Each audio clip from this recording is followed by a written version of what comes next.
Their insights, the insights of, they helped me to identify the core issues, many of which were later included in the agenda of the National Judicial Policy Making Committee, which was finally convened on this 11th of July 2025. Now, it is my clear and firm belief that collective wisdom must always prevail over individual wishes.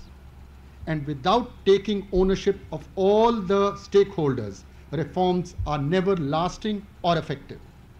Guided by these principles, we, after thorough deliberation, reached unanimous agreement on 11 issues. I will only discuss a few which are relevant for the symposium that we are having today. First was, let's take the first, which was commercial litigation corridor.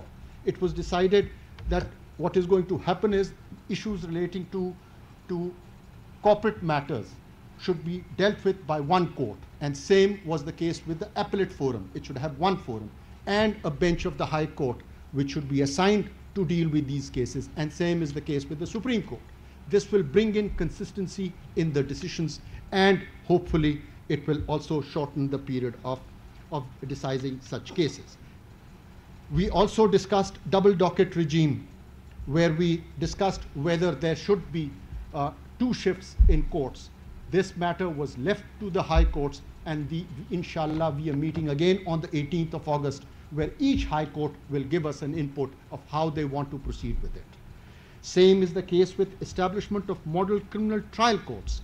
Well, in this case, we said what we're going to do is all the oldest pending criminal trials before the sessions will be taken up by these model courts, and they will be decided on a day-to-day basis. The one very important is the institutionalization of court-annexed mediation. Let me tell you, mashallah, we've got 20 trained judicial officers already in our judiciary, and we have to take maximum use and utilize their expertise. And it was decided that to start off with, one district in every every high court will take up this particular mandate, and we will assess how the progress has been made and decide about it after 3 months, and we will increase this particular aspect of it, but only once we see how the progress of the initial steps that have been taken. Then comes timelines for disposal of different category of cases. 13 different items were taken up: declaratory suits, declaratory inheritance, injunctions, rent cases, family suits, succession cases, execution petitions, labor cases. There were the 13 on which we decided. This can be increased later, but to start off with, we started with 13, and the High Courts have been asked to give us the timeline that they think is appropriate. We will inshallah decide it on the 18th. Then comes the Professional Excellence Index. This is something which we've introduced to facilitate talent hunt of lawyers for induction into the district judiciary and elevation to the High Court judicial positions. Then comes this particular, the district judiciary will gauge the lawyers who come and argue cases before you, and then you will pass it on to the registrar, and the data will be collected over there. And when the time comes for induction into the district judiciary or the High Courts, this particular data will help us in engaging. There are certain lawyers who are practicing law in furthest districts, and they don't come to the High Courts, and so they don't come within the view of the High Courts and the bar. So this is a step which we have taken, which will bring in the young lawyers also. They will be given an opportunity, and those who are let's put it this way, who are apolitical and have no political affiliation, and they are genuinely professional lawyers. So this will bring up, will give an opportunity for them to be also considered. Then is ethical guidelines for use of AI in the judiciary. Undoubtedly, given the rise of AI and the benefits associated with its use, integrating it into the justice delivery system is our top priority. No doubt about that. However, the adoption of AI must not be blind or uncritical, as it raises complex ethical and legal concerns that demand careful consideration. To this end, the National Judicial Automation Committee, a committee comprising of justices of the high courts and headed by my illustrious brother, Justice Muhammad Ali Mazhar, have been requested to prepare and recommend an ethical framework for the use of AI in the judiciary. We hope that this initiative, along with the willingness of our judiciary to use AI, will enable us to integrate AI into our processes safely and allow us to make our justice delivery system more efficient, transparent, and above all, citizen-centric. Now, let's come to some important reforms relating specifically to the well-being of the district judiciary. I'll start with the institutional response to external influence on judges of the district judiciary. Mind you, as far as the superior judiciary is concerned, this issue is now with the Supreme Judicial Council, and they are deliberating on how to proceed and to formulate it. But as far as the district judiciary is concerned, we have decided that we will proceed as under.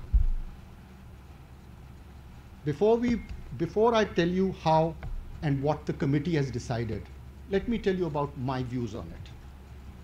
It is my dream to see an aggrieved citizen across our beautiful country to confidently walk into the court of a magistrate or a civil court in his own local tongue and not be burdened to go to the High Court or to the Supreme Court to seek redressal of his grievances.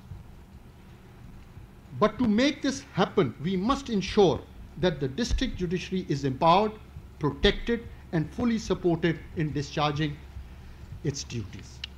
Now, in this regard,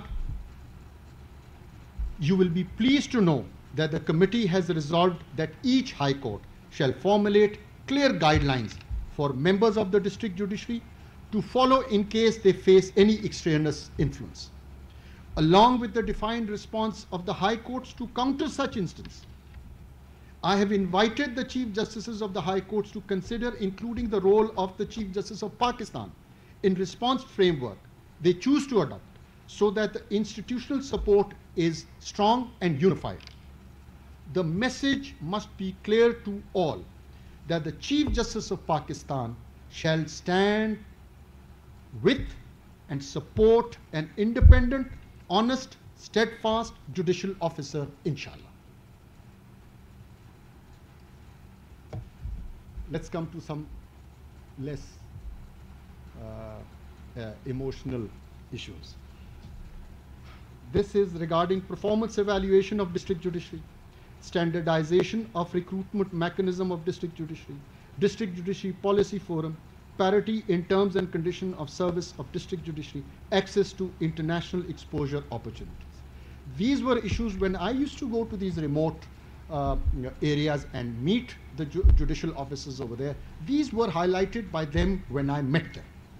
Now, it's very easy for us to sit in the Supreme Court and frame policies regarding them. No, we decided we're not going to go this way. We said, let the district judiciary ponder over it and let them deliberate and finally propose to us what they want. Because it does not restrict to a particular province or a high court.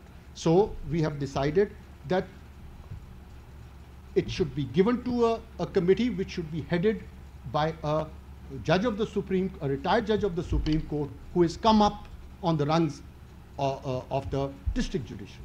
And you'll be pleased to know that it was Mr. Justice retired Rahmat Hussain Jafri Saab who's agreed to take on this task as the chairman of this committee, with Mr. Justice Rozi Khan, Chief Justice of Balochistan, to assist him.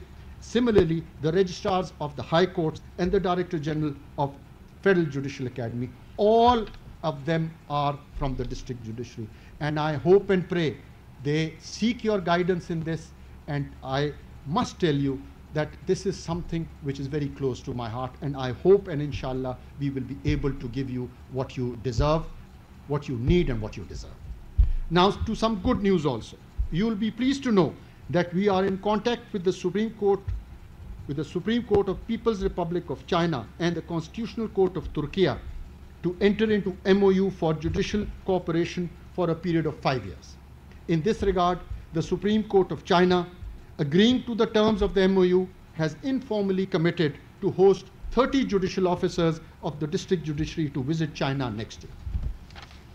As for our engagement with the Constitutional Court of Turkey, our brother Excellency is with us. You'll be glad to know that our first batch of 5 worthy members from the Law and Justice Commission, National Judicial Academy, and from the establishment of the Supreme Court are still on their first trip of 18 days. Hopefully they will be back soon. And I thank you for that, Your Excellency.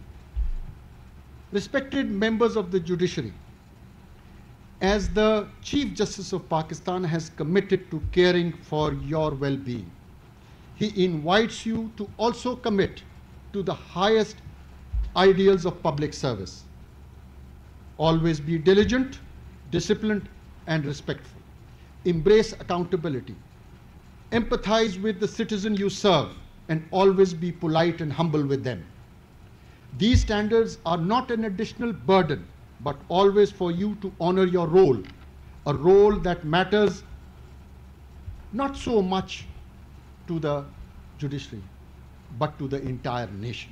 Ladies and gentlemen, now let me appreciate the Federal Judicial Academy for organizing this national symposium under the thoughtful leadership of my brother Judge, Justice Miagul Hassan Aurangzeb.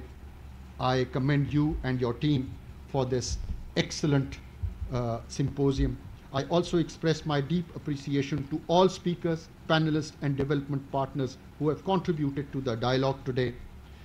The declaration we have adopted today shall serve as a moral compass and a practical catalyst for developing a national judicial well-being framework. To my fellow judges, this day is a tribute to your silent strength. But more than that, it is a promise that you are not alone. The entire institution is behind you. And I am fully committed to make your well-being priority of our reform agenda.